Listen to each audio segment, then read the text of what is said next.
We have seen last time curvilinear motion.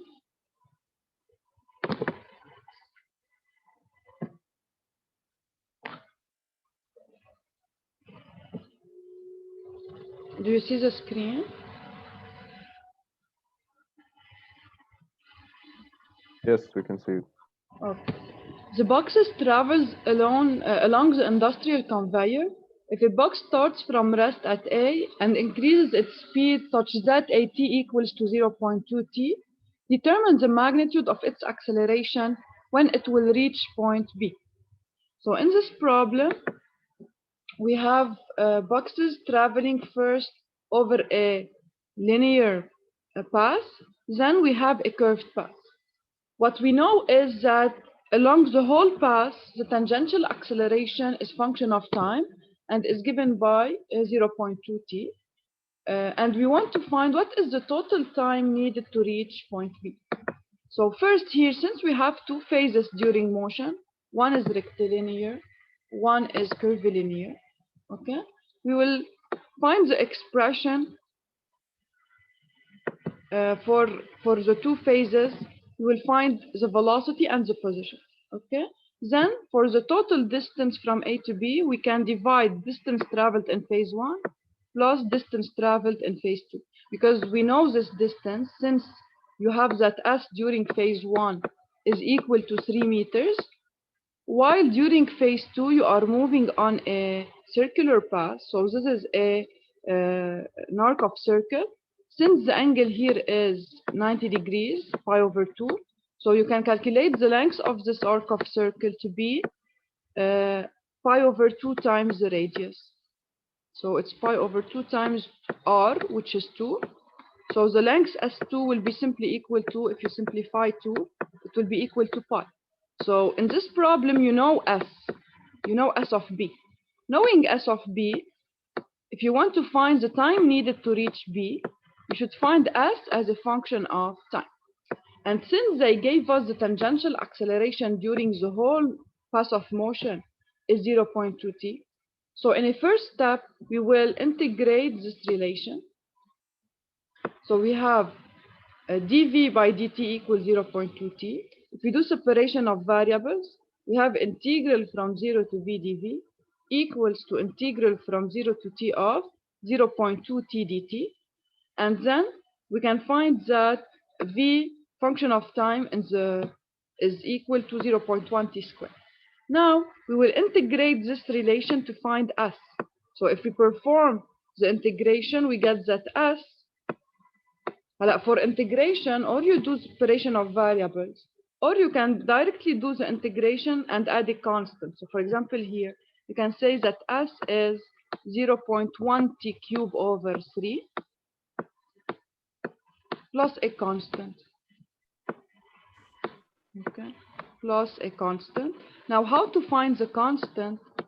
In order to find the constant, you use boundary condition. So at A, we consider that the origin is at A. So at t equals 0, s equals 0. So the constant is 0. Then s is given by 0.1 t cube over 3. Okay. Now,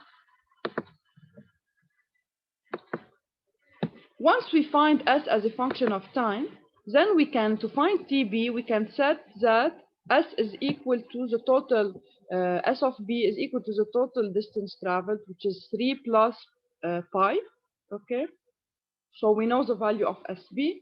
Then since we have as function of t, we can deduce what is the value of the time needed to reach point B. Okay. And then they asked also, I think, for the acceleration at B. Okay, we need to determine what is the acceleration at B.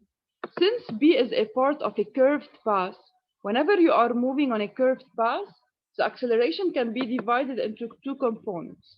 One along UT, that is tangent to the path, and one that is normal, passing by the center of curvature. Here, since it's a circle, then UN is directed towards the center of the circle. So first, ATB, to calculate the tangential acceleration at B, since AT is given function of time, so ATB will be equal to 0.2 t at B, which is already calculated. So we can find the tangential acceleration at B. Now concerning the normal acceleration can be computed as A normal at B equals to VB squared over the radius of curvature. Since we have a circular motion here, then it's over the radius of the circle, which is 2. Okay. Now for VB, to know what is the velocity at point B, you have V equals 0.1 t squared. So all you have to do is to replace TB by its value, and then you get the velocity at point B. Once you have the two components of acceleration, the tangential and normal acceleration, then you can find the magnitude by doing radical an squared plus at squared. Okay, so this is how we calculate the acceleration at point B. Any question on this problem?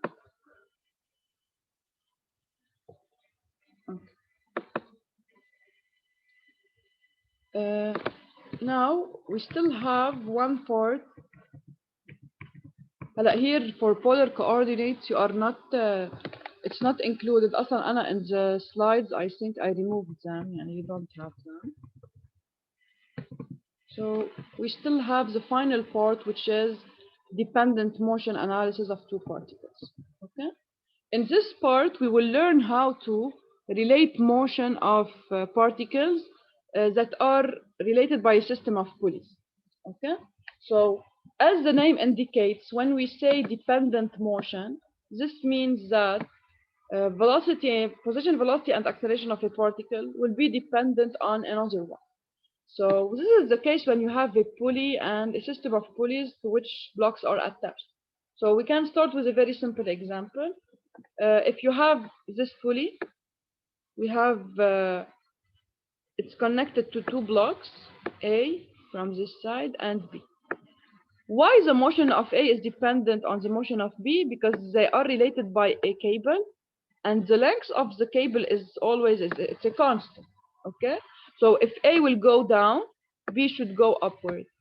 And to relate velocities and acceleration, the technique is that as a first step, I should put coordinates to define position of A and position of B.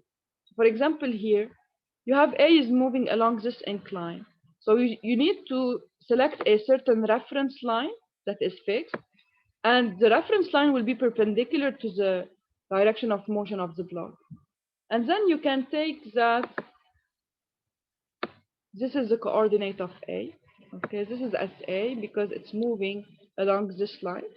While for point B, you will take another reference line since it has a different direction of motion. And the coordinate will be along the incline like this, from the fixed reference towards the block. Now, once you define these coordinates, so we define S of A and S of B.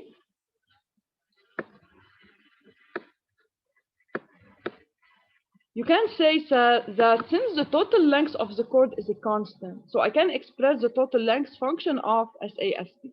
So if I look at my figure, the total length of the chord is SA plus this small part, this small arc of circle, CD. But since this part is constant, we will see that it will be, when we derive, it will be 0. And then we have plus SB equal to the total length of the chord, which is constant. So this is my equation. In general, we lump all constants together. Yani we can take LCD, which is constant, to the other side. Then our equation becomes SA plus SB equal to a constant. And now when I derive this relation with respect to time, I will get that dSA over dt plus dSB over dt equal to 0. And we know that dSA over dt represents the velocity of particle A, and the derivative of SB with respect to time represents the velocity of particle B. So we have that VA plus VB equals to 0, VB equals minus VA. And finally also we have that AA plus AB equals to 0. Okay? So in this way, we can relate velocities and accelerations of the two parts.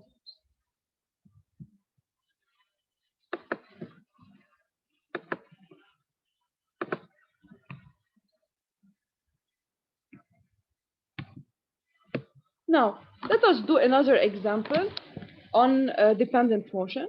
Determine the speed of block A if block B has an upward speed of 2 meters per second. So here, what can be complicated in these problems, we can have several pulleys with several cords, but always the technique is the same. So as a first step, I will try to look how many coordinates do I need to define in my problem. First, I have that block A is moving, so I need a coordinate for A. Since A is moving vertically, so SA will be vertical, and the reference line should be passing by a fixed point. So you can take it at the ceiling level, you can take it here, passing by the center of this pulley. This pulley has a fixed center, since its center is related to the ceiling. Okay? So first, this is the coordinate of A. Now, if I look at block B is attached to the center of pulley D. Okay, so they move together. Because the center of pulley D and block B move together, then I need one coordinate for both. And no need to take one coordinate for the center of pulley D and one coordinate for the block, because they are separated by a constant length, so they will move at same velocity, same acceleration. This is why to define motion of B, it's enough to take the coordinate of B towards the center of pulley D. Okay, so this is SA, and this is S of B. Now, finally, we have this pulley C. Pulley C has a center attached to the periphery of pulley D, so they will have different motion. And to have two pulleys moving together, you should have their centers related. If you have like this, the center of a pulley attached to the center of the other, then they will have same velocity and accelerations for their centers. But since here the center of pulley C is attached to the periphery of pulley D, so they will not have same velocity, same acceleration. Therefore, I need also a coordinate for the center of pulley C. So this is S of C. Okay, and now I am ready to relate the velocities of the blocks. Okay, so I have SA, SB, SC. I will try to see how many chords I have, and I will express the total length of the chord function of my coordinates. So let us start together with the first chord. Let me, I will clear the drawing so that you will see it better. And let me zoom it a little bit. Okay.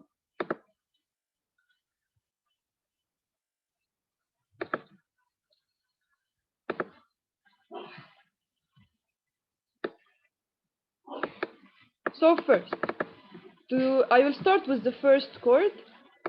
When I move from this point to this one, this is S of A. So until now, for the first chord, I have SA. Now, when moving over this pulley, this is a constant length. So I can keep it with the constant. Now, this part is equal to SC. Okay, so now I will put plus SC. Now, this part is a constant. And then when I move upward again, I will move a distance equal also to SC. So I have 2SC here.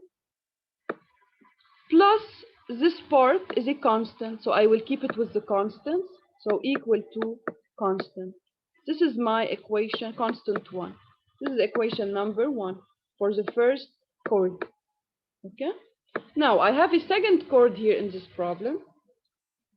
For the second chord will start from here. From this point to this one, what is the distance?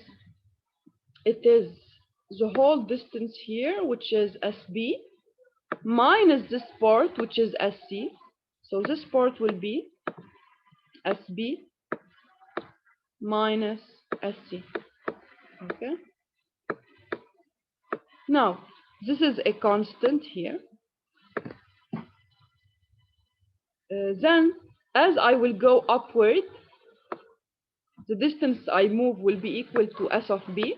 So I should add SB again. So I will have 2SB minus SC then. And finally, I have a constant. So my second equation is 2SB minus SC equals to constant 2. Then I will obtain two equations. Okay. Now, let us derive the two relations together to get relations between the velocities. Okay. Look, they gave us one of the velocities, and we want to deduce the velocity of A. They gave us VB, and since B is moving upward, while the coordinate of B is positive downward, then we can write that VB is equal to minus 2.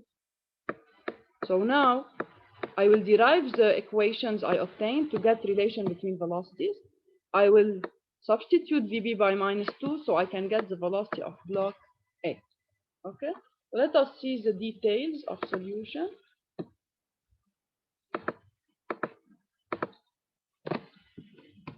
So first, as we said, we can write the relation between coordinates. Now, if you want, since we are just interested in velocity of A and we know velocity of B, you can eliminate SC between the two equations if you want.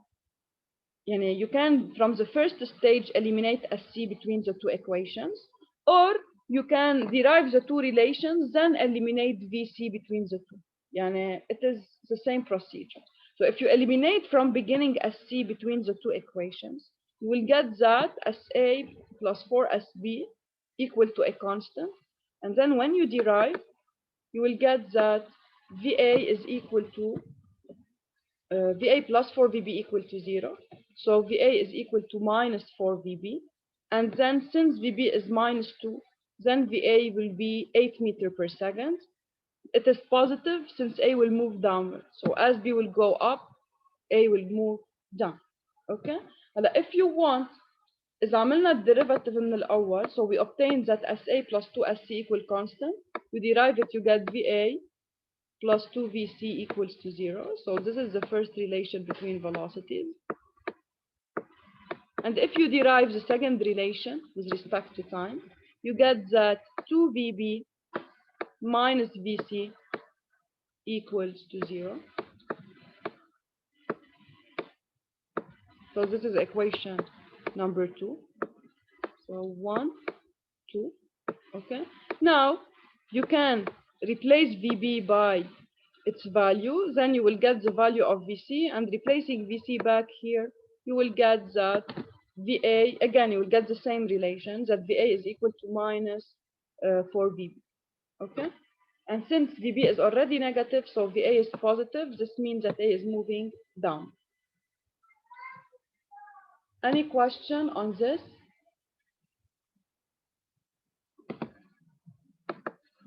Okay, so let us continue.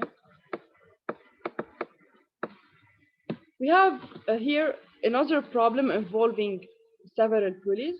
We want to determine the speed with which block B will rise if the end of the cord at A is pulled down with a speed of 2 meters per second. So here, it's the same analogy always. I will look how many coordinates do I need to define my motion. So I have A is moving vertically. I take a reference line passing by a fixed point, which is the center of this pulley because it's attached to the ceiling, so the center is fixed. So first coordinate I need is SA.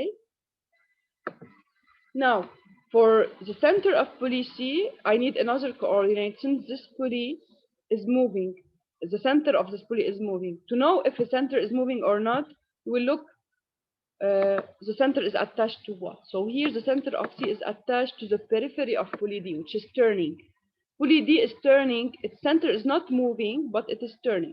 So as it is turning about its center, this cable will have a certain velocity, and it will give this velocity to point C, okay, which is the center of this pulley.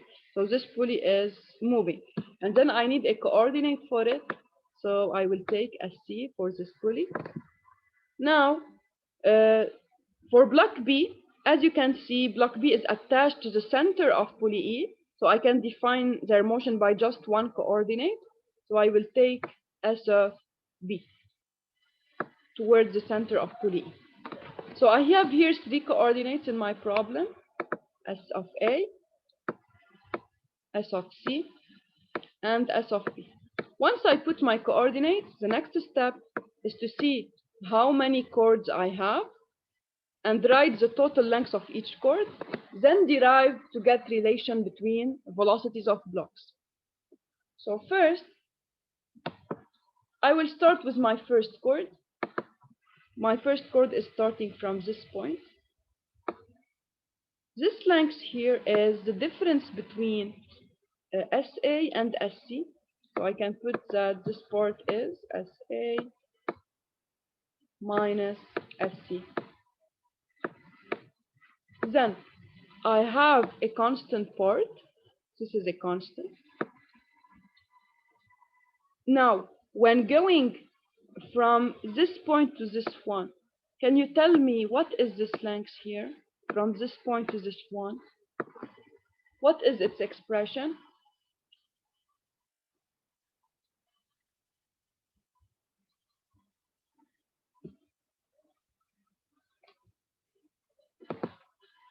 Yes, very good. It's SB minus SC. Very good. So please, sometimes في students confuse إنه from the figures they seem to be equal فبيحطوها SA minus SC. هون ثابت بالfigures they are at the same level بس إذا كان A تحت for example, okay, it will not be the case. So always look, I'm moving from which point to which point. Okay, I'm moving from this point which is defined by coordinate SC to this point which is defined by coordinate SB. So this part will be SB minus SC. So I should add plus SB minus SC. So now I will have minus 2SC. And finally, I have here a constant. So I will include it in the final part. Plus this distance, which is SB, and plus a constant. So it's plus 2SB equals to constant. So this is equation number, this is constant 1, this is equation number 1. Now, I need to find now my second chord and to write its expression. My second chord is starting from here, okay? This part is SC minus a constant. So I can take it as SC, and the constant I will lump it with the final term. So this is SC. This is a constant part, also I will put it at the end. And I still have this distance here. This distance is SB minus a constant part, so I can take it as SB.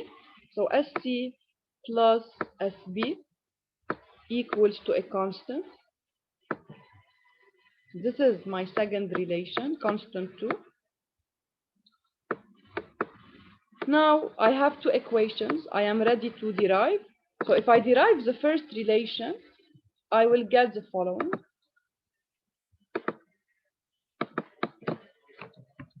So first we write the two equations. Also here you can eliminate SC between both to get directly a relation between A and B.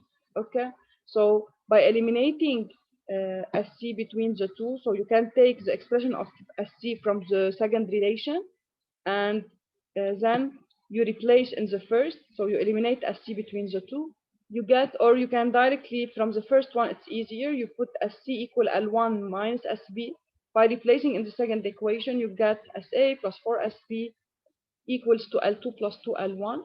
For me, I advise you to do some substitution in the second step, لأنه it will be easier. And after you derive, you will get this VC plus VB equals to 0. So it will be easier to eliminate VC in the second step. Okay, so you have VC plus VB equals to 0. And from the second relation, you have VA plus 2VB minus 2vc equals to 0. So now you can just, by replacement method here, you can eliminate by saying that I have Vc equals to minus Vb. So if I replace Vc by its value in the second equation, I will get that Va plus 4Vb equals to 0. So again, I have that Va is minus 4Vb. Okay? Now, what do we want to find in this problem? They gave us, so if we check it back,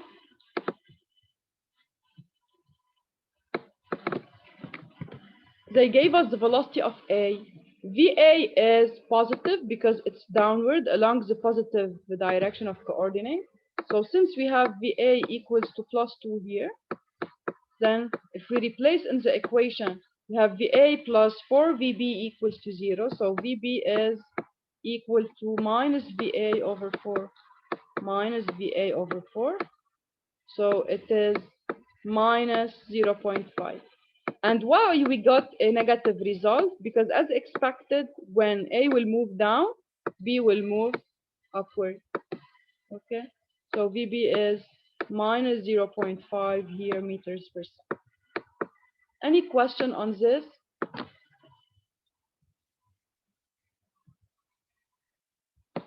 Okay.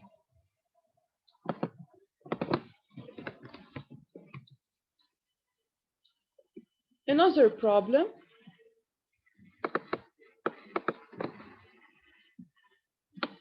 So we have a man at A is hosting a safe S by walking to the right with a constant velocity VA equals to 0.5 meters per second.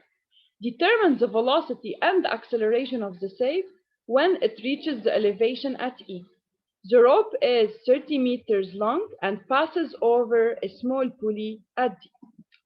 So here, in this example, you have A is moving in the horizontal direction, and in order to lift a block upward.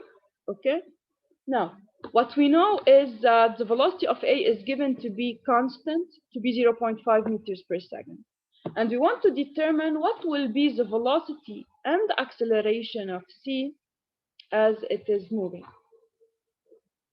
The V is constant. Why do you think C will have an acceleration?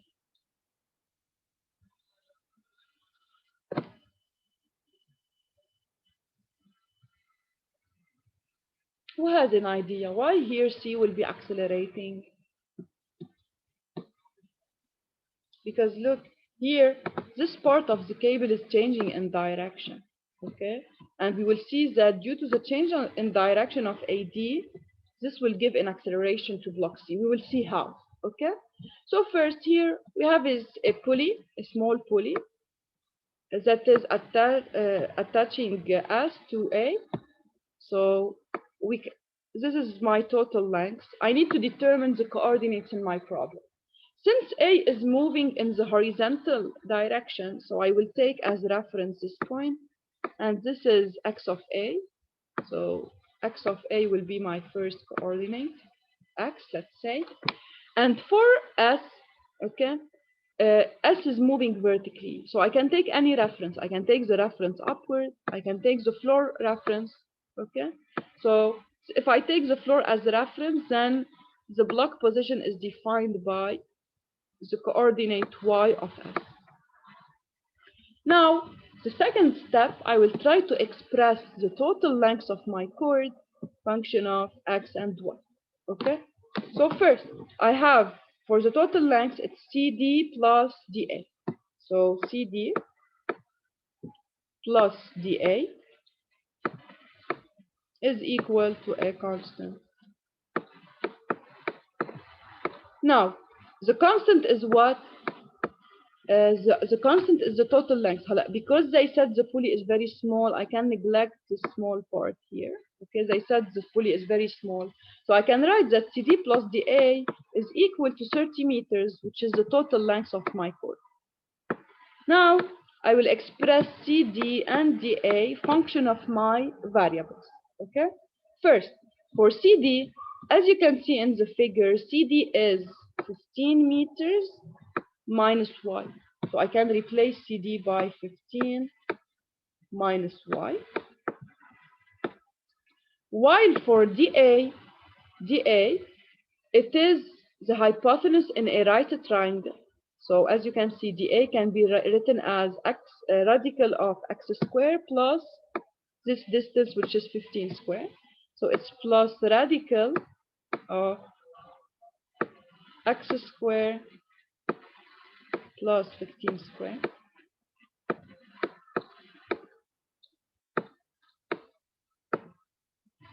equals to 30. Okay? Now, look, in order to have an easier relation between x and y, you can take 15 minus y to the other side and put square, okay, because to eliminate the radical. So this is what I will do. If I take these two terms to the other side, I will get minus 15 plus y. So it is 15 plus y. So it's equal to 15 plus y. And now, to eliminate the radical, I will put square for the two sides. So if I do square for the two sides, I get the following relation. X squared plus 15 squared equals to y plus 15. Why I did this? Because in order to get a relation between velocities, I should derive this relation. And to have an easier function to derive, I don't want to have radicals. So in this way, it will be easier to work with. So 15 plus y squared. Okay? Now, if I derive this relation with respect to time, I will have velocities. Let us do it together. So you have x squared. It's a function of x. So to get the derivative with respect to time, you will use the chain rule. So you do first the derivative with respect to x is 2x times x dot dx by dt, which is v, the velocity of a. Okay, because dx by dt is va. Because this is a constant, its derivative will be 0. So 2x va is equal to, when you derive this side, first you have a function of y. So you derive first with respect to y, you get 2 times 15 plus y. So this is 2. 2 times 15 plus y times dy by dt. Okay? What is dy by dt? It is the velocity of s. Okay? So dy by dt can be replaced by velocity of s, and dx by dt, dA, is dx by dt. Okay? So dx by dt is velocity of a, and dy by dt is velocity of s. So this term is velocity of s. Okay? So now we have a relation between VA and VS. VA is given 0.5, we replace it. Then we get a relation between VS and X and Y at any position. Since here they asked for the velocity when the elevation is 10 meters, so when we reach E, Y becomes equal to 10. So all we have to do here is to replace Y by 10. And to get the corresponding value of x, you have a relation between x and y. So you replace y by 10 in this relation, you get the value of x. Then you can substitute in your relation of velocities to get what is vf. If this is not clear, I can repeat. Is it clear how we got a relation between VA and VS? Okay, so I will open a new session to continue because time will be over. Okay.